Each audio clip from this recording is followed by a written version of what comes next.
Tom Robinson, 19 years old. His friends called him Speedy. He'd earned the nickname.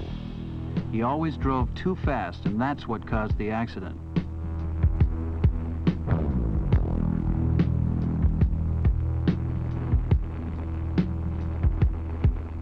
But what were the reasons for Tom's persistent speeding? What motivated him? What events led up to this tragic ending?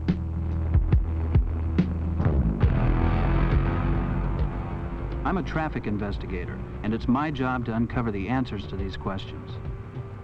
Besides, I knew him personally, and I liked him. I called on his father first.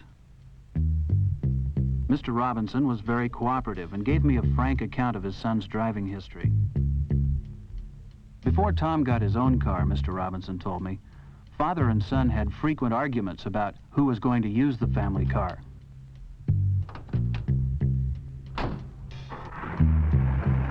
I gathered that Mr. Robinson himself was a pretty skillful driver, but aggressive and impatient behind the wheel.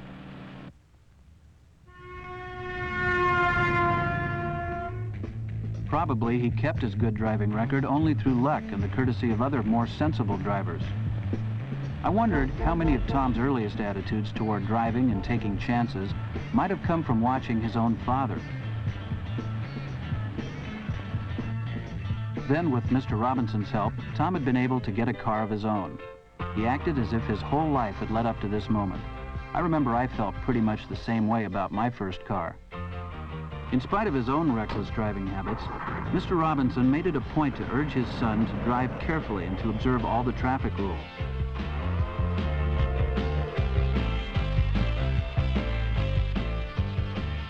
First thing, Tom took the shortcut over the hills to his girlfriend's house to show her the new car.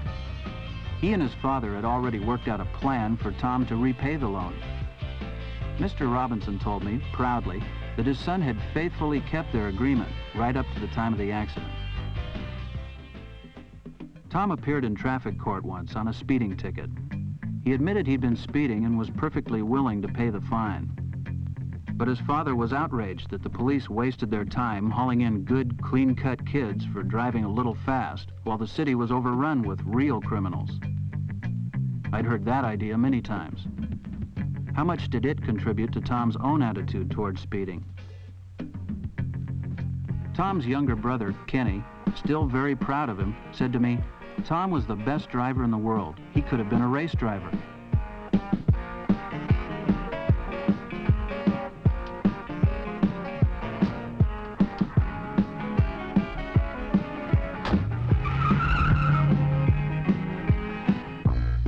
It was pretty clear that this obvious hero worship from his younger brother must have been important to Tom.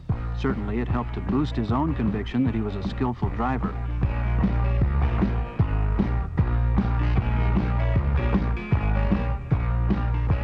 Kenny would be old enough to apply for his driver's license in a few weeks.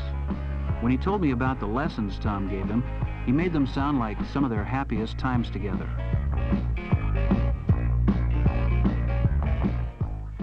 I spoke with several of Tom's teachers. I learned that he was popular with his fellow students, although he wasn't particularly active in school affairs. The teachers agreed that he was conscientious and responsible. He was a good student, though not brilliant, and he usually showed good common sense. I made it a point to talk with some of Tom's friends. In his desire to be accepted, Tom always seemed to be trying to impress them with his driving. He sure could handle a car, they told me. But there was no doubt they thought he was a pretty wild driver. Once Tom found that he'd earned his friends' admiration, he was anxious to keep up his reputation for fast driving. His girlfriend Carol told me that she liked riding with him. But I never realized what could happen, she told me. We always had such a great time.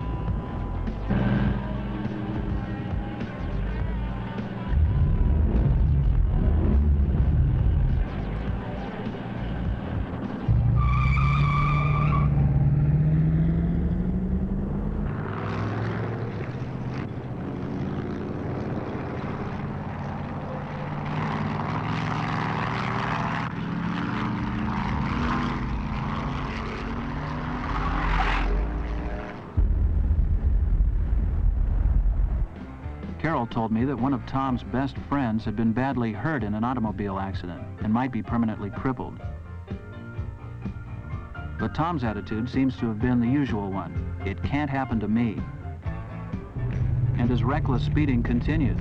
His confidence in his own skill at the wheel increased, and he grew more and more impatient with anyone who got in his way.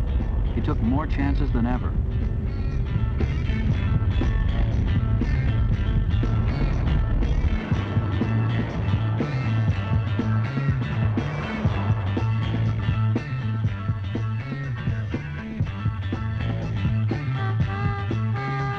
I learned that Tom used to brag about his technique for beating the rap if an officer stopped him for a traffic violation.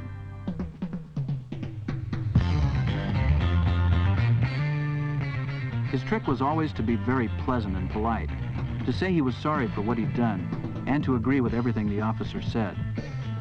On minor violations, it seems to have worked. He'd actually been stopped several times and let go with a warning.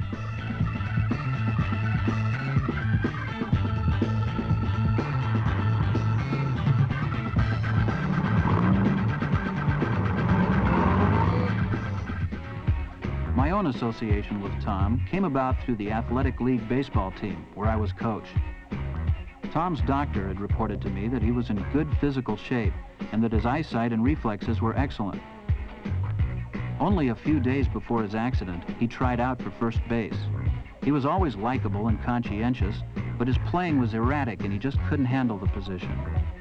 I've often wondered if this failure might have upset him so much that he unconsciously tried to compensate for it in other ways.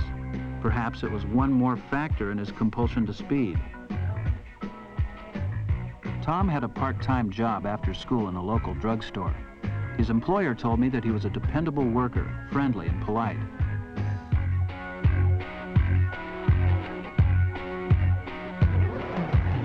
The pharmacist also told me that the day before the accident, Tom had asked for a raise. He had had to turn him down. Tom seemed unusually disappointed, he thought. He needed the extra money for his car insurance. Then, the following day, Tom drove Carol home after school and headed over the hills again on his way to work.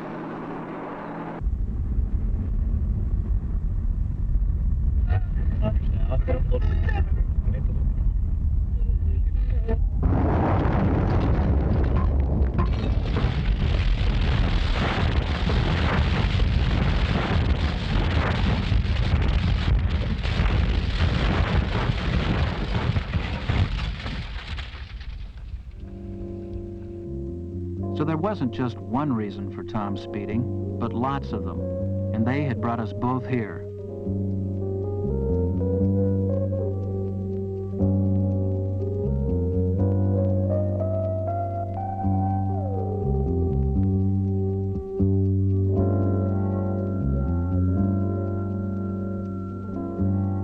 His early difficulties with his father over the use of the family car might have caused him to think of it as a symbol of adult superiority.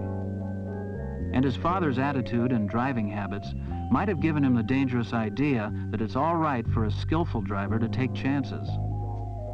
The admiration his speeding earned him from his younger brother and his apparent popularity with his friends must have been unusually important to him. Subconsciously, he may have looked upon speeding as a way of making up for those small failures and disappointments that we all have to face. I thought further about Kenny.